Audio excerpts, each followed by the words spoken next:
Salam, kita mempersiapkan diri untuk persiapan khotbah minggu, dan karena itu sebelumnya mari kita berdoa. Ya Tuhan Yesus firman sejati, kami kembali mau menggali kebenaran firman-Mu. Tuntunlah kami, biarlah roh hikmat-Mu memberkati kami, agar firman yang kami baca dan yang akan kami kaji ini mampu untuk menjadi berkat. Dalam nama Yesus firman sejati kami berdoa. Amin.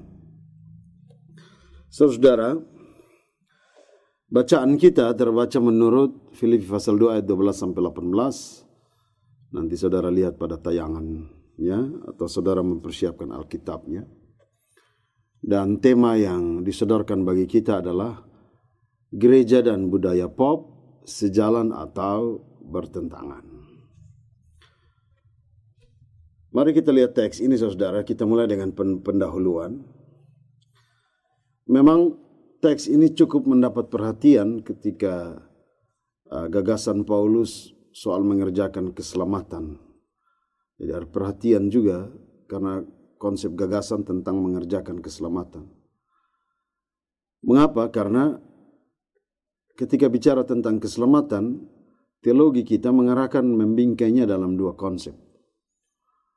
Pertama, keselamatan sebagai hasil usaha manusia, ataukah keselamatan sebagai anugerah. Jadi dua konsep ini, keselamatan sebagai hasil usaha manusia atau sebagai anugerah dari Allah. Tentu saja diskusi tentang keselamatan sebagai anugerah sudah finish dalam pengajaran kita. Tetapi kita juga ingat, misalnya Hampton Kitley mengatakan, kita harus berdasarkan kepastian kita kepada fakta-fakta yang dinyatakan dalam kitab suci, bukan kepada usaha-usaha atau perbuatan-perbuatan kita. Perbuatan-perbuatan atau perubahan-perubahan yang terjadi dalam kehidupan kita, karena kasih karunia Allah ini dapat mengkonfirmasikan tentang realita kehidupan kita dengan Allah. Jadi keselamatan itu karena anugerah. Namun kita harus berhati-hati agar tidak menjadikan landasan subjektif lalu mengabaikan yang lain. Karena perbuatan satu orang akan merusak kualitas keselamatan yang mestinya berdampak bagi kehidupan yang lebih luas.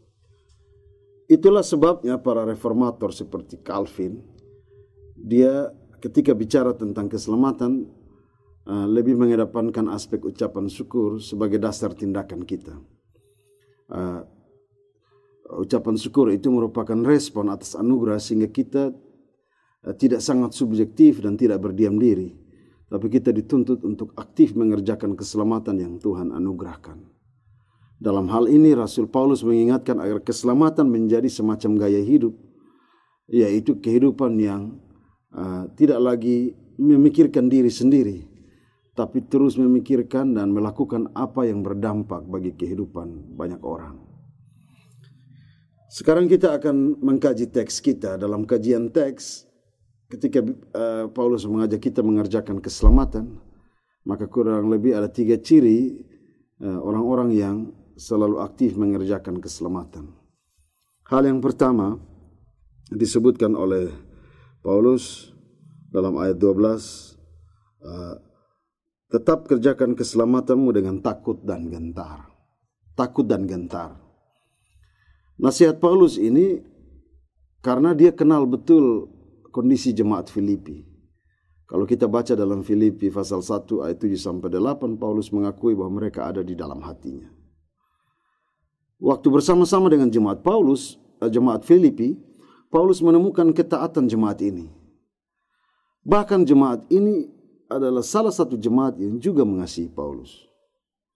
Dan kita lihat bahwa Paulus mengajarkan tentang model ketaatan yang murni.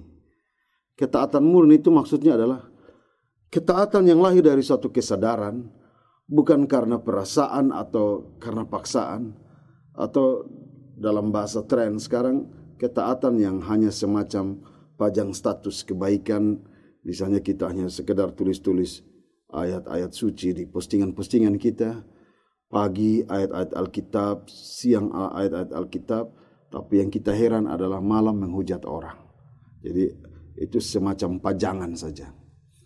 Bagi Paulus, ketaatan harus lahir dari sikap kerendahan hati. Saya mengenal seorang pemuda yang dia tiba-tiba mulai aktif dalam kegiatan gereja. Saya memperhatikan dia, dan suatu ketika saya berjumpa dengan dia, kami bercerita. Saya bilang pada dia, saya senang kalau kamu mulai aktif. Dan di raut wajahnya ucapan saya itu membuat dia bangga. Karena sebagai pemuda dia mendapat perhatian dari pendeta. Dia bilang pada saya, Bapak yakin saya akan terus aktif. Bahkan untuk membuktikan kata-katanya, saya heran itu setiap hari Minggu, dia bergereja 2 kali, pagi dan sore waktu itu. Dia bilang pada saya, prinsipnya adalah orang makan itu harus tambah, makan tambah. Saya bilang, bagus. Pagi sore aktif terus.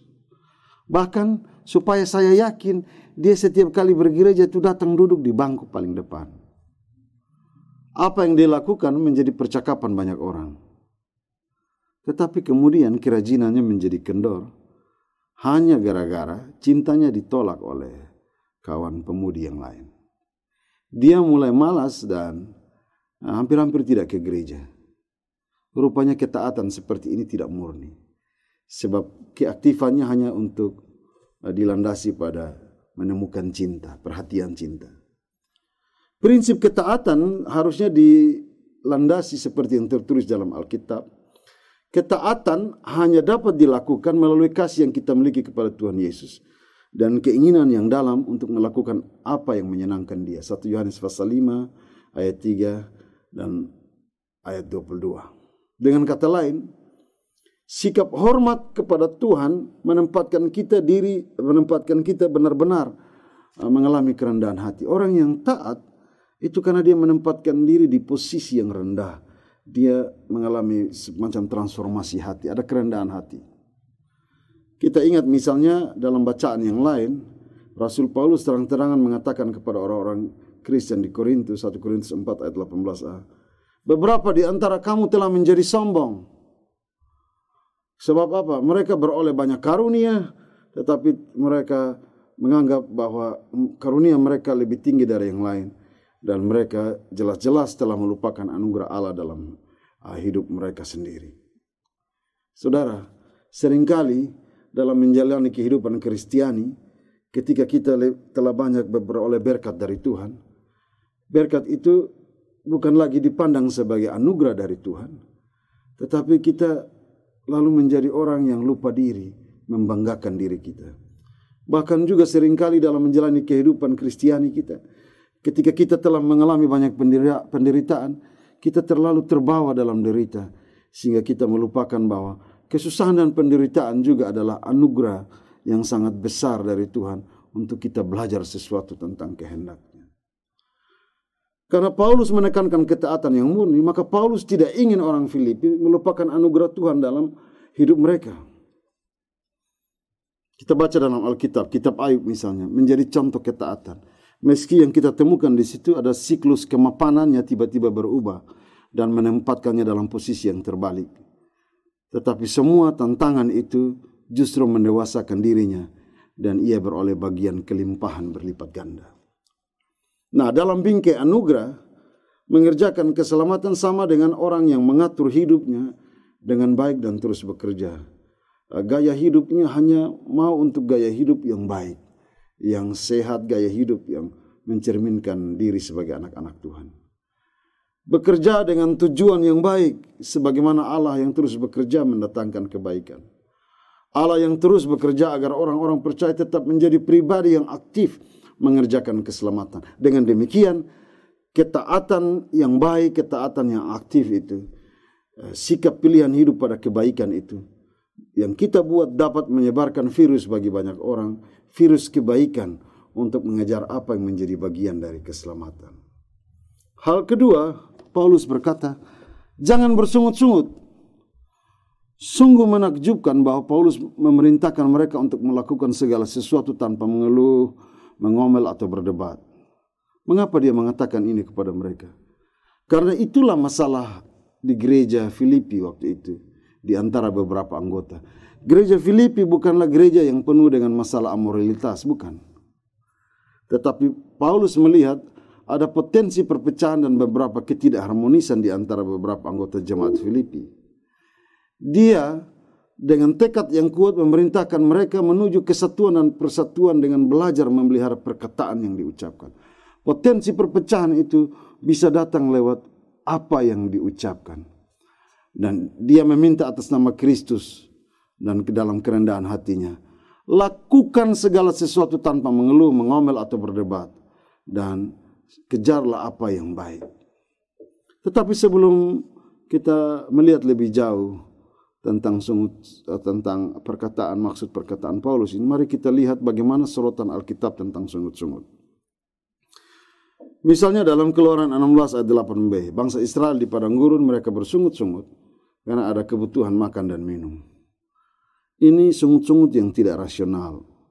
Sebab Tuhan yang membebaskan mereka, mana mungkin Tuhan melupakan mereka. Jadi serangan pertama dari sungut-sungut adalah saya dan saudara kehilangan akal sehat. Nah, ini bahaya. Kadang sungut-sungut karena kerja yang kita lakukan membuat kita mengucapkan kata-kata yang merusak kekudusan rumah tangga misalnya. Misalnya gitu, suami istri, kan ada yang bekerja, mereka kerja merasa capek, lelah, maka bisa saja sungut-sungut dan kata-katanya itu berlebihan. Bisa saja dia bilang, beta tahu besok kawin ame selalu atau kermana, lu harap gampang begitu karena lelah. Bisa juga karena kita kecewa dalam pelayanan, kita marah karena ada banyak kritik, ada banyak penilaian, padahal kita tidak seperti itu. Kita terlanjur karena jengkel kita mengatakan mundur dari pelayanan. Padahal itu sungut-sungut itu hanya lahir karena ketidakpuasan, tapi kita mengambil keputusan yang fatal. Karena itu Benjamin Franklin dia berkata begini, siapapun dapat mengeluh dan mereka seharusnya memiliki hak untuk itu. Siapapun. Mengeluh itu hak saya dan saudara. Bersungut-sungut itu silakan. Tetapi jika saudara ingin perubahan, saudara harus bertindak. Tindakan harus berbicara lebih keras daripada kata-kata. Jangan mengeluh tentang sesuatu, tetapi lebih baik ubahlah sesuatu. Kita juga mungkin bisa membaca dalam Mazmur 73 ketika Asaf sedikit bersungut-sungut karena dia melihat hidup orang fasik yang jauh lebih mujur. Ini sungut-sungut yang tak akan pernah selesai karena kita tergoda untuk membanding-bandingkan hidup kita dengan orang lain. Selama kita buat perbandingan, maka kita selalu merasa kurang. Kenapa? Karena dalam perbandingan itu fokus kita hanya pada kelebihan orang lain. Beruntung Asaf bisa terhindar dari bahaya membanding-bandingkan ketika ia hadir dalam ibadah dan menyadari bahwa apa yang dimiliki orang fasik itu sama seperti mereka sedang berdiri di satu tempat yang sangat licin, yang mudah jatuh kapan saja dan hancur kapan saja. Kita juga bisa membaca dalam kitab Kisah Para Rasul pasal 6 ayat 1. Waktu itu jemaat makin bertambah dan pelayanan diakonia para janda diabaikan. Lalu terjadi sungut-sungut. Ini sungut-sungut yang teratur. Sebab sungut-sungut jenis ini berkaitan erat dengan upaya menyelamatkan pelayanan, fokus pelayanan. Karena itu kalaupun saudara bersungut-sungut, pastikan bahwa sungut-sungut itu bukan karena kebencian, bukan untuk menjatuhkan, bukan datang dari orang-orang tak berpengetahuan dan tak berhikmat, bukan karena menyudutkan nilai privasi orang lain, tapi sungut-sungut itu bertujuan untuk menarik kembali orang dari jalan yang tersesat kepada jalan keselamatan. Ketika Paulus berbicara tentang sungut-sungut, dia menggunakan kata gogusmos. Sungut-sungut, tapi bisa berbisik-bisik. Tapi yang dimaksud itu bisa juga adalah omong di belakang-belakang dalam bahasa Kupang. Itu sangat tidak baik bagi persekutuan. Sikap seperti itu adalah sikap orang yang suka mencari kesalahan orang lain dan lupa akan kelemahan dirinya sendiri. Justru sikap ini akan meruncing, keretakan dan merusak persekutuan. Orang-orang yang mengerjakan keselamatan akan menjauhkan diri dari sikap pengecut. Itu sikap tidak bertanggung jawab. Mudah-mudahan saja saya dan saudara bukan tipe orang yang suka bersungut-sungut untuk menutupi kelemahan kita. sebab itu adalah kebiasaan yang buruk. Fakta kehidupan ini memancing kita untuk bersungut-sungut. Ada yang bekerja dengan sangat mulia, sementara ada yang tidak peduli. Ada yang harus menanggung banyak pekerjaan, ada banyak kerja, sementara ada yang kerja pencuri tulang. Apapun masalahnya, sebesar apapun beban pekerjaan atau pelayanan yang kita tanggung, kita mesti bersyukur. Sebab semua itu bagian dari keterlibatan saya dan saudara, membiasakan diri untuk ada di gaya hidup, mengerjakan keselamatan yang telah Tuhan berikan secara cuma-cuma bagi kita. Hal ketiga menurut saya, ini orang-orang yang mengerjakan keselamatan itu dia harus terus bersinar. Bersinar seperti filosofi bintang-bintang di langit. Paulus mungkin melihat keberadaan dirinya yang bergumul dalam pelayanan, namun kita ingat bahwa surat Paulus ini kan ditulis dalam penjara. Dan dalam kesendirian, mungkin dia melihat cahaya bintang sebagai salah satu cara dia untuk merenungkan kehidupan ini. Dan melalui bintanglah dia belajar untuk dia lihat keberadaan cahaya bintang itu. Menurut dia orang Kristen seperti bintang-bintang di langit, menunjukkan eksistensi dirinya sebagai anak-anak terang. Kita tidak tahu apakah Paulus tahu bahwa cahaya bintang itu terjadi karena proses gravitasi yang menyebabkan inti bintang memanas dan fusi nuklir terjadi. Makin berkumpul banyak fusi nuklir yang kecil itu, kemudian mengubah atom hidrogen menjadi helium. Dan proses ini menyebabkan radiasi cahaya dan energi di inti bintang. Jadi yang disebut cahaya bintang itu sebenarnya radiasi atau cahaya dan energi di inti bintang. Tetapi yang pasti Paulus melihat langit menjadi indah karena dihiasi oleh cahaya-cahaya bintang. Satu titik bintang membuat langit berubah. Alam semesta lewat bintang memberi pesan kehidupan. Ada kekaguman kita ketika melihat langit dengan bintang-bintang. Angkatan yang bengkok hatinya adalah angkatan yang mengerjakan segala sesuatu hanya berfokus pada dirinya sendiri. Angkatan yang bengkok hatinya adalah angkatan yang cepat tergoda. Dan karena cepat tergoda, maka dia lihat nilai-nilai kekristenan sebagai beban. Angkatan yang bengkok hatinya adalah angkatan yang melihat kekristenan sebagai beban. Dan angkatan yang bengkok hatinya tidak memiliki rasa syukur untuk kehidupan ini. Angkatan yang bengkok hatinya memilih kenyamanan dosa, sebab mereka tak mau keluar dari kebiasaan atau apa yang mereka anggap yang penting nyaman bagi diri sendiri. Jemaat Filipi seperti ada dalam bentangan alam semesta. Tidak semua langit dihiasi bintang, namun cahayanya cukup membuat mata melihat kehidupan. Orang Kristen seharusnya seperti bintang yang bercahaya, meski dunia membangun kebiasaan hidup dalam gelap dan dosa. Paulus menyebut orang-orang yang bercahaya seperti bintang itu dengan ungkapan tak bercacat. Ini adalah kata sifat Yunani dari kata amemtos, tak bercacat, cacat atau tak bercelah. Secara harfiah kata itu berarti tidak tercampur. Apapun perubahan, identitas dirinya tetap kuat. Dia tetap memegang prinsip. Sementara kata bengkok adalah kata sifat Yunani skolios, yang artinya melengkung bengkok sebagai lawan dari lurus. Secara kiasan, kata bengkok berkaitan dengan bengkok secara moral, kehidupan yang tidak bermoral, atau tidak jujur dalam hidup ini. Dan untuk itu orang-orang Kristen yang hendak bersinar mesti memegang kehidupan, yaitu firman Tuhan. Berhati-hati dalam berkata-kata, tetapi pada saat yang sama firman Tuhan menjadi pegangan. Kata-kata firman Tuhan menjadi pegangan bagi kehidupan. Dalam hal ini kita dapat menghayati kata-kata Tuhan Yesus. Orang juga tidak menyalakan lampu dan meletakkannya di bawah mangkuk. Sebaliknya mereka meletakkannya di atas dudukannya, dan itu memberi terang bagi semua orang di rumah. Masuk dengan cara yang sama, biarlah cahayamu bersinar di hadapan manusia, sehingga mereka dapat melihat perbuatan baikmu dan memuji Bapamu di sorga. Matius 5 ayat 14-16. Lampu di gereja boleh terang, tapi kalau dia hanya terang di dalam gedung gereja, maka itu belum menjadi terang yang sempurna. Terang sempurna adalah kehadiran kita di tengah-tengah kehidupan ini. Lalu aplikasi apa yang ingin kita katakan? Teks ini memiliki tantangan tersendiri karena kita sementara ada dalam rancangan ibadah bulan budaya, dan bagaimana menggali tema gereja dan budaya pop sejalan atau bertentangan, apalagi dalam balutan etnis Rote. Catatan aplikasi saya begini. Kalau kita ikuti teks ini secara umum, sebenarnya Paulus mengajak orang percaya agar terus berupaya menjadi sempurna sama seperti Kristus. Ini pesan kuat di balik teks ini. Lalu bagaimana menghubungkannya dengan pemahaman orang Rote? Saudara, kita bisa belajar dari pesan-pesan simbolik.